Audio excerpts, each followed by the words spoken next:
नमस्कार सर्वांना. खमंग मराठमोळी चव या आपल्या रेसिपी चॅनलमध्ये पुन्हा एकदा तुम्हा सर्वांचं अगदी मनापासून स्वागत करते.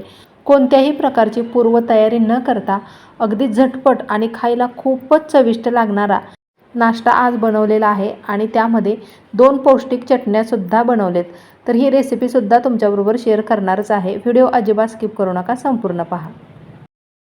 तर यासाठी इथे 1 वाटी रवा घेतलेला आहे आणि 1 वाटीभर रव्यापासून भरपूर हा पदार्थ बनवून तयार होतो. रवा घेताना न भाजता कच्चाच रवा घ्यायचा आहे. तर यासाठी लागणार आहे दही. दही किंवा ताक तुम्ही इथे वापरू शकता. तर मोठे 2 चमचे दही मी घालते आणि दही आणि ताक दोन्हीही वापरायचं नसेल तर लिंबू रस घाला थोडासा.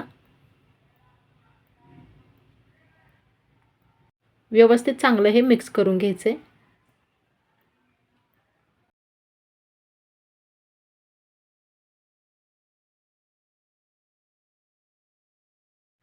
पाणी घालायचे जरासं. जास्त पातळ पण नाही बनवायचं. रवा भिजेल एवढंच पाणी घालायचं.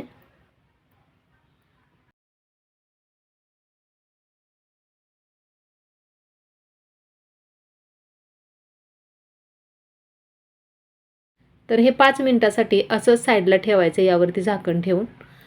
रवा चांगला भिजतोय तोपर्यंत पुढची तयारी करायची. तर इथे 2 टोमॅटो घेतलेत, 1 सिमला मिरची घेतली आणि 2 हिरव्या मिरच्या घेतलेल्या आहेत. आणि यामध्ये जर तुम्हाला अजून तुमच्या आवडीनुसार भाज्या घालायच्या असतील तर त्यासुद्धा घाला. तर एकदम बारीक चिरून ह्या भाज्या घ्यायच्यात. तोपर्यंत रवासुद्धा चांगला भिजलाय बघा. पूर्ण पाणी रव्याने शोषून घेतले.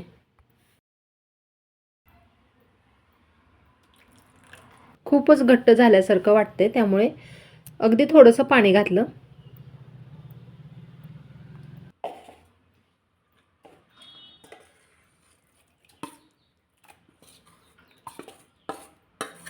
रवा भिजवलेलं मिश्रण मिक्सरच्या भांड्यामध्ये काढून घेतल्यानंतर हे वाटून घ्यायचं आहे. एकदम छान स्मूथ असं बॅटर आपलं तयार झालंय. आता हे मिश्रण जास्त घट्ट किंवा जास्त पातळ न बनवता अशा पद्धतीने बनवायचे. चवीनुसार मीठ घालायचं आहे आणि अगदी थोडासा खाण्याचा सोडा. रवा आणि दही चांगलं मुरलेलं आहे, शिवाय यामध्ये सोडा पण घातला आहे. खूप छान असा स्पॉन्जी आपला पदार्थ बनवून तयार होणार आहे. व्यवस्थित चांगलं एकजीव होईपर्यंत हे मिक्स करत राहायचे.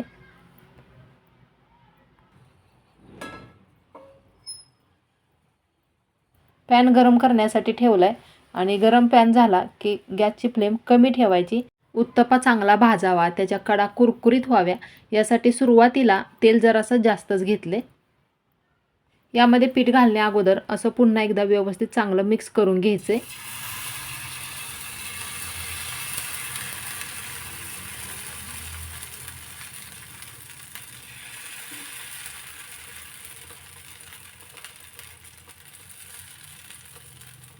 हलकंसं हे पसरून घ्यायचे, जास्त पण पातळ नाही बनवायचं. आता यावरून हिरव्या मिरचीचे काप, त्यानंतर सिमला मिरचीचे काप आणि टोमॅटोचे काप असे व्यवस्थित पसरून घ्यायचे. मुलांना ज्या काही भाज्या आवडत नसतील त्यासुद्धा अशा चिरून यावरती घाला. खूप आवडीने खातात मुले असा उत्तप्पा जर बनवला तर. आता या भाज्या यावरती अशा थोड्याशा हलक्या हाताने दाबायच्या, म्हणजे व्यवस्थित त्याला चिटकून राहतात आणि जेव्हा आपण हे भाजून घेऊ तेव्हा त्या खाली अशा पडत नाहीत. वरून झाकण ठेवायचे. गॅसची फ्लेम मात्र कमीच ठेवायची आणि तोपर्यंत आपण मस्त असे पौष्टिक 2 प्रकारच्या चटण्या बघणार आहोत. तर यासाठी इथे मी 1 वाटीभर ओलं खोबरं घेतले आणि खोबऱ्याचा जो पाठीमागचा काळपट भाग असतो तो नाही काढला तरी चालेल. त्यानंतर 2 मोठे चमचे फुटाणे घेतलेत आणि फुटाण्याची जी काळपट साल असते ती काढलेली आहे. काहीची राहिली, काही हरकत नाही. तर हे सुद्धा इथे घ्यायचं आहे. आणि फुटाणे घ्यायचे नसतील तर जे डाळवं असतं ना, डाळे म्हणतो आपण, ते वापरले तरी चालेल. मुलासाठी बनवते त्यामुळे मिरचीचं प्रमाण कमीच ठेवलं आहे. अगदी 2च मिरच्या घेतलेल्या आहेत. कच्चा कढीपत्ता डोळ्यांसाठी, आपल्या शरीरासाठी खूप चांगला असतो, त्यामुळे इथे कढीपत्त्याची पानंसुद्धा वापरते.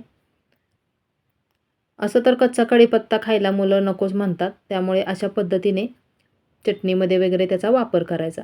बाहेरचे विकतचे टोमॅटो सॉस वगैरे खाण्यापेक्षा अशी घरी बनवलेली पौष्टिक चटणी कितीतरी पटीने चांगली. तरी ते पुदिन्याची पानं घेतलेत, म्हणजे त्याचे कोवळे शेंडे असतात ते घेतलेले आहेत. जिरं घातलेलं आहे अर्धा चमचा आणि खडं मीठ. तर इथे तुम्ही लसूणसुद्धा वापरू शकता, तुम्हाला आवडत असेल तर आलं लसूण पण घाला. पाणी न घालता हे अशा पद्धतीने वाटून घेतले बघा.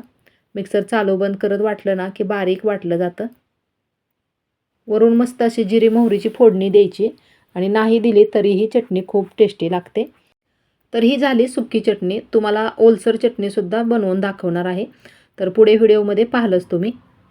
तर अशा पद्धतीने मस्त पौष्टिक आपली तोंडाची डबल चव वाढवणारी चटणी तयार आहे.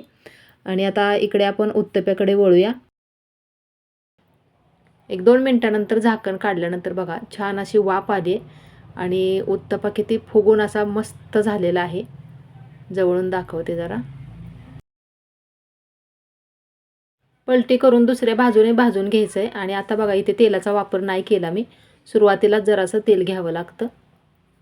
पुन्हा एकदा यावरती झाकण ठेवायचं आहे आणि मस्त छान असा खालच्या साईडने सुद्धा खरपूस कलर येईपर्यंत भाजून घ्यायचं आहे. मस्त असा दोन्ही साईडने भाजून घेतलाय आणि दिसायलाच एवढा सुंदर दिसतोय, तर खायला किती छान लागत असेल ना. अजून एक चटणी बनवायची आहे, पण तोपर्यंत डोसा बनवून घेते अगोदर. आणि मैत्रिणींनो, व्हिडिओ थोडासा जरी आवडला असेल तर प्लीज लाईक करा, शेअर करा आणि चॅनेलवरती जर कोणी नवीन असाल तर आपल्या चॅनेलला सबस्क्राईब करायला मात्र अजिबात विसरू नका. नवीन यूट्यूबरसाठी तुमचा एक सबस्क्राईबसुद्धा खूप महत्त्वाचा ठरतो. तर इथे पहा, दुसरी चटणी बनवताना मिक्सरच्या भांड्यामध्ये मी ओलं खोबरं, पुदिना, कढीपत्ता, कोथिंबीर घातली, जिरे घातले, जरासा लसूणसुद्धा घातलेला आहे. जरासे भाजलेले शेंगदाणे घातले आणि पाणी घालून हे छान असं बारीक वाटून घेतले. आता यावरती मस्त असा तडका द्यायचा आहे. थोडंसं तेल गरम करून घ्यायचं.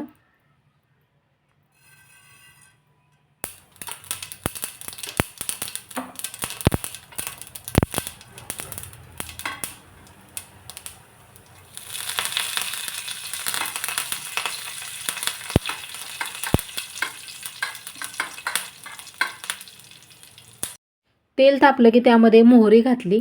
मोहरी छान अशी तडतडल्यानंतर जिरे घातले, कढीपत्ता घातलेला आहे.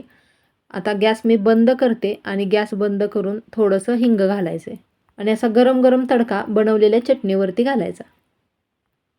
मस्त अशी चटणी तयार झालेली आहे आणि तोपर्यंत इकडे बघा उत्तप्पासुद्धा भाजून तयार झाला आहे. मैत्रिणींनो, या दोन्ही चटणीपैकी कोणती चटणी तुम्हाला जास्त आवडली कमेंटद्वारे नक्की कळवा. आणि ही रेसिपी तुम्ही कुठून पाहताय हे सुद्धा मला कळवा, म्हणजे मला पण समजेल की माझ्या रेसिपी सध्या कुठपर्यंत पोहोचत आहेत ते. तर बघा एकदम मस्त असा मऊ लुसलुशीत आपला उत्तप्पा तयार झालेला आहे. चला तर मग लवकरच भेटूया अशाच नवीन एका छानशा वेगळ्या रेसिपीसोबत पुढच्या व्हिडिओमध्ये. रेसिपी संपूर्ण पाहिल्याबद्दल खूप खूप मनापासून धन्यवाद.